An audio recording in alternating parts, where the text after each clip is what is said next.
Les Sénégalais, c'est bon, on connaît notre adversaire pour les demi-finales de la CAN 2025 qui a actuellement lieu au Maroc.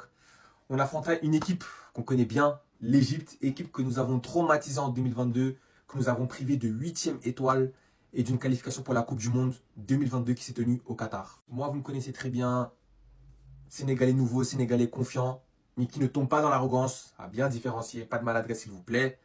Donc on marche toujours avec la confiance, mais il y en a certains, du fait qu'on les a battus 2 fois avant, ils se disent, ouais, eux, c'est normal, en demi-finale, ça sera géré. Les gars, commencez pas. Vous connaissez très bien ma DA. Moi, depuis day one, depuis avant la compétition, moi, je vous ai déjà dit, ici, là, vous allez tomber sur un Sénégalais qui est confiant, qui dit que, là, on doit gagner ici, etc. Moi, je suis pas dans les live chat et tout, mais les gars, faut pas déconner. Faut pas déconner, ce n'est pas un adversaire à prendre à la légère. Et ceux qui disent match piège, c'est pas un match piège. Faut pas placer match piège partout.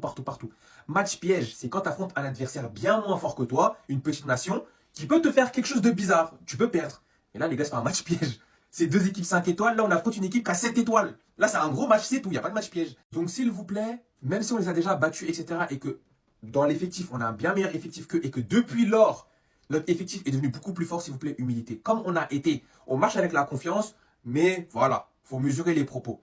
Comme on a pu faire pour les matchs précédents. Surtout que de leur côté aussi, leur effectif a bien évolué et même leur philosophie de jeu a changé. Quand on les avait quittés pour la CAN 2021 et la qualification pour la Coupe du Monde 2022, l'Égypte était une équipe très défensive. Aujourd'hui, ce n'est plus le cas. Aujourd'hui, l'équipe est bien plus équilibrée et ils défendent moins bien, mais ils attaquent. Les gars, il faut faire attention à Salah qui va donner sa vie pour cette compétition-là, parce que c'est l'une de ses dernières CAN ou peut-être sa dernière CAN. Et à côté, il y a un autre jeune qui est en train de faire du sale dans la compétition, c'est Marmouche. Donc si on prend en compte qu'ils sont très réalistes devant les cages, parce que les gars, hier, leur match contre la Côte d'Ivoire, ils ont été dominés. Sauf que eux, c'est limite 3 actions, 3 buts. Ils ont marqué au bout de 3 minutes, c'est la première action. De l'autre côté, le Sénégal aussi, on a changé depuis lors. Okay, nous, maintenant, on a un jeu moins défensif, mais on n'est pas trop réaliste devant les cages. Et en plus de ça, si on regarde cette compétition-là, défensivement, on est moins bon.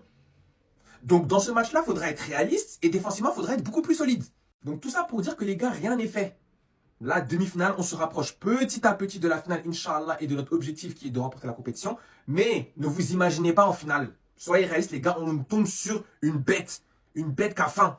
L'Égypte, ils sont là. Peut-être que techniquement, en défense et tout, ce n'est pas très fort ou quoi, mais eux, une action, un but, ça va vite. Coup de pied arrêté, tête, c'est bon. Et eux, on sait très bien que s'ils marquent avant nous, le match va être très compliqué de la même manière que ça a été pour la Côte d'Ivoire hier. Donc j'attends le match avec impatience.